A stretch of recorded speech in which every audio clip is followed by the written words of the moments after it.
नमस्कार प्रिय दर्शकों, आप देख रहे हैं ज्योतिष मंत्र। प्रिय दर्शकों, आज चर्चा कर रहा हूं एक ऐसे मंत्र प्रयोग की जो इष्ट को सिद्ध करता है, इष्ट की कृपा प्राप्त कराता है। आपके इष्ट चाहे कोई भी हो, एक ही मंत्र से इष्ट की सिद्धि हो जाती है। पूर्व में भी इसी प्रकार का एक तांत्रिक मंत्र दिया है। आज जो मंत्र देने जा रहा हूं वह साबर मंत्र है और इस मंत्र से भी जो भी आपके इष्ट हैं उनकी कृपा प्राप्त होती है, उनकी सिद्धि प्राप्त होती है। जहां तक बात करें मंत्र प्रयोग की, मंत्र विधान की, वह भी अत्यंत सरल है। प्रत्येक व्यक्ति बिना किसी कठिनाई के, बिना किसी परेशानी के इस मंत्र का विधान कर सकता है और अपने इष्ट की कृपा प्राप्त कर सकता है, इष्ट की सिद्धि प्राप्त कर सकता है। आवश्यकता होगी पूर्ण समर्पण की, श्रद्धा भाव की, एकाग्रता के साथ अपने इष्ट पर विश्वास करते हुए, श्रद्धा भाव रखते हुए इस मंत्र का जप किया जाए, भोग दिया जाए, उनका मनन चिंतन किया जाए तो निश्चित इष्ट की कृपा प्राप्त होती है। अब कैसे करना है, किस सामग्री के साथ करना है, किस दिन करना उचित होगा,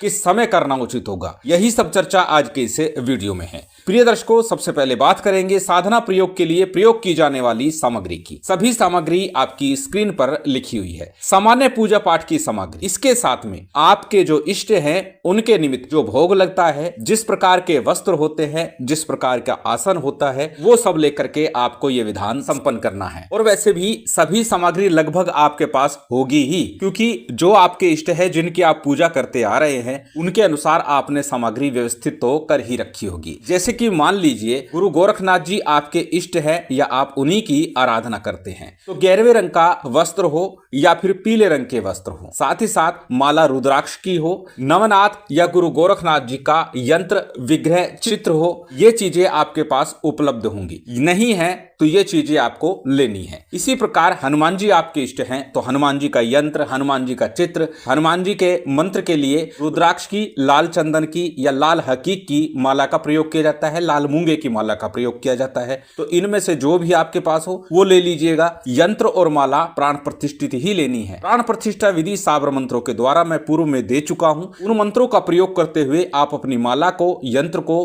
तावीज को चैतन्य कर सकते हैं, जागृत कर सकते हैं, प्राण प्रतिष्ठित कर सकते हैं। और निश्चित मानिएगा उन मंत्रों के द्वारा जब आप अपनी माला को जागृत करेंगे तो आपको आपके मंत्रों का जप का फल शीघ्र ही प्राप्त होगा। अत्यंत प्रभावी वो मंत्र प्रयोग है और पूर्ण रूप से अनुभव सिद्ध है। बात कर रहे हैं आज के विधान की। तो जैसे कि मैंने कहा, सामान्य पूजा पाठ की सामग्री के साथ भोग सामग्री, माला, यंत्र इत्यादि वो जो आपके इष्ट हो उनके अनुसार ही आपको सामग्री व्यवस्थित करनी है, एकत्रित करनी है। अब कैसे और किस दिन इस साधना का आरंभ करना है? प्रिय दर्शकों, इस साधना के लिए रविवार, मंगलवार, गुरुवार का दिन सबसे श्रेष्ठ माना जाता है। परंतु जैसे इष्ट साधना है उसी प्रकार यदि आप महाकाली की साधना करते हैं तो शनिवार के दिन से इसका आरंभ कर सकते हैं। यदि आप भैरव जी के उपासक हैं तो रविवार, शनिवार दोनों दिन से आरंभ कर सकते हैं। यदि आपके इष्ट महालक्ष्मी हैं तो शुक्रवार और बुधवार का दिन श्रेष्ठ होगा। यदि आप भगवान शिव के उपासक हैं तो सोमवार का दिन आपके लिए उत्तम होगा। कहने का अभिप्राय है जो भी दिन आपके इष्ट की आराधना का दिन हो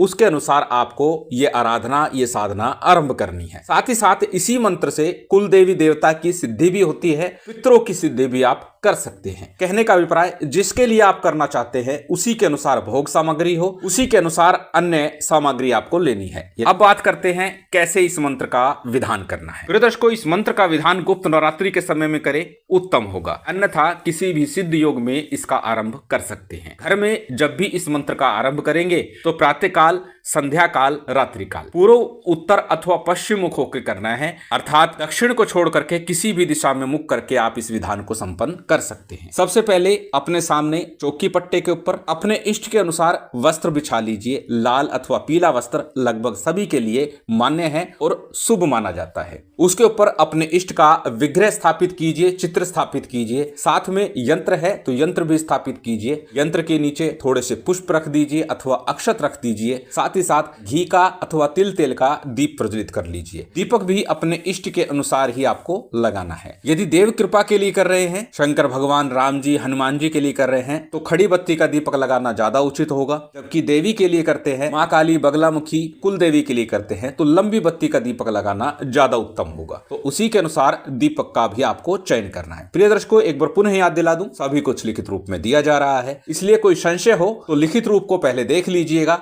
उसके बाद प्रश्न कीजिएगा। जब आप सारी व्यवस्था कर ले उसके बाद हमेशा की तरह सबसे पहले शुद्धि आचमन कीजिएगा। शुद्धि आचमन के बाद में दीपक प्रज्वलित कर लीजिएगा। दीप प्रज्वलित कर लिया। दीप प्रज्वलित करने के बाद में सबसे पहले आपको संकल्प लेना है। दाहिने हाथ में अक्षत पुष्प जल इत्यादि ले लीजिए। अपना नाम बोलिए, गोत्र बोलिए, उस दिन का तिथिवार नक्षत्र बोलिए और फिर अपनी कामना बोलिए, मनोकामना बोलिए। कामना यही, मनोकामना यही कि इष्ट की पूर्ण कृपा प्राप्त हो जाए, इष्ट की सिद्धि प्राप्त हो जाए। इस कामना के साथ आपको संकल्प लेना है। संकल्प के उपरांत संकल्प के लिए लिया गया अक्षत पुष्प जल किसी थाली प्लेट में अथवा दीपक के सम्मुख छोड़ दीजिएगा। इसके बाद में हमेशा की तरह सामान्य सा पंचदेवों का पूजन कर लीजिए। गणपति का, गुरु का, कुलदेव, पितृदेव, स्थान देव, इन पंचदेवों का पूजन कर लिया। साथ ही साथ अपने इष्ट का भी पूजन आपको कर लेना है। इष्ट पूजन के साथ भैरव जी का पूजन अनिवार्य रूप से करना है। यदि आपके इष्ट ही भैरव जी है तो फिर आपको शिव शक्ति के साथ भैरव जी का पूजन कर लेना है। इस प्रकार सामान्य पूजन विधान आपका संपन्न हो जाएगा। सामान्य पूजन विधान संपन्न हो जाए उसके बाद सबसे पहले गणपति और गुरु मंत्र का यथा विधि, यथा शक्ति, यथा सामर्थ्य जप कीजिए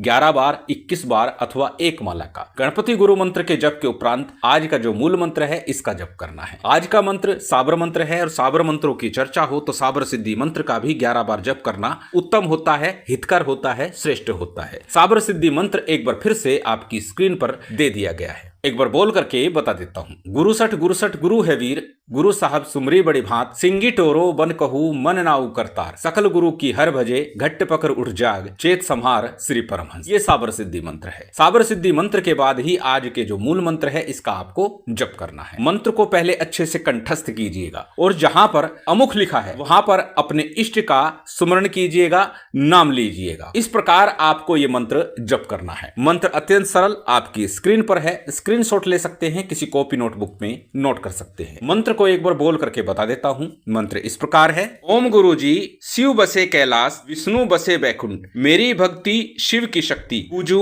अमुख देव मनाऊं तो आवे, न आवे तो दुहाई शिव शंकर की, दुहाई माता काली की, दुहाई गुरु गोरखनाथ की। अत्यंत सरल छोटा सा मंत्र है। इस मंत्र को पहले अच्छे से कंठस्थ कीजिएगा। पुनः याद दिला दूं, जहां पर अमुख है वहां पर उस देवता का, अपने इष्ट का नाम लेना है। जैसे आपके इष्ट मां भगवती शक्ति दुर्गा है तो यहां पर आपको बोलना है ओम गुरु जी शिव बसे कैलाश, विष्णु बसे बैकुंठ, मेरी भक्ति शिव की शक्ति, पूजू दुर्गा देवी मनाऊं तो आवे, न आवे तो दुहाई शिव शंकर की, दुहाई माता काली की, दुहाई गुरु गोरखनाथ। कहने का अभिप्राय है अपने इष्ट का नाम बोलना है, अपने इष्ट का ध्यान करना है, चिंतन करना है, तब इस मंत्र का जप करना है। इस प्रकार इस मंत्र का विधान करते हैं तो आपके इष्ट की कृपा आपको प्राप्त होती है। जब आपका मंत्र जाप पूर्ण हो जाए तो आरती कीजिए अपने इष्ट की, भोग लगाइएगा, थोड़ी अग्नि लीजिएगा, उसके ऊपर आपको भोग लगाना है। अग्नि के ऊपर गूगल का धुआं चलता रहे ये भी ध्यान रखना है, क्योंकि गूगल का धुआं जब चलता रहेगा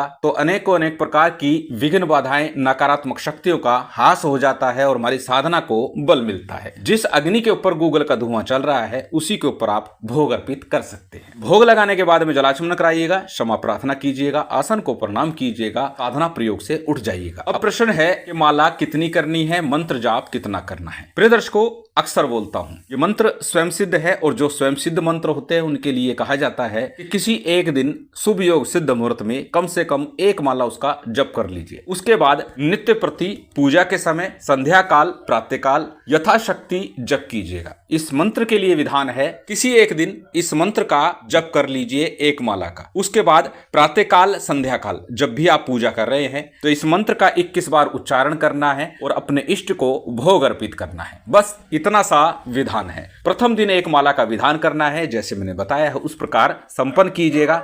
उसके बाद नित्य प्रति प्रातः काल, संध्या काल अपने इष्ट के निमित्त इस मंत्र का जप कीजिएगा, भोग दीजिएगा, उनकी कृपा प्राप्ति के लिए निवेदन कीजिएगा तो निश्चित उनकी कृपा प्राप्त होगी। शिव शक्ति की विशेष कृपा आप सभी को प्राप्त हो, यही कामना है। उम्मीद करता हूं आज की ये जानकारी, ये वीडियो आपको अच्छी लगी होगी। यदि अच्छी लगी हो तो कृपया लाइक कीजिएगा, शेयर कीजिएगा। यदि चैनल पर नए हैं तो सब्सक्राइब कर बेल आइकन बटन दबा दीजिएगा। जय माता दी, जय श्री राम।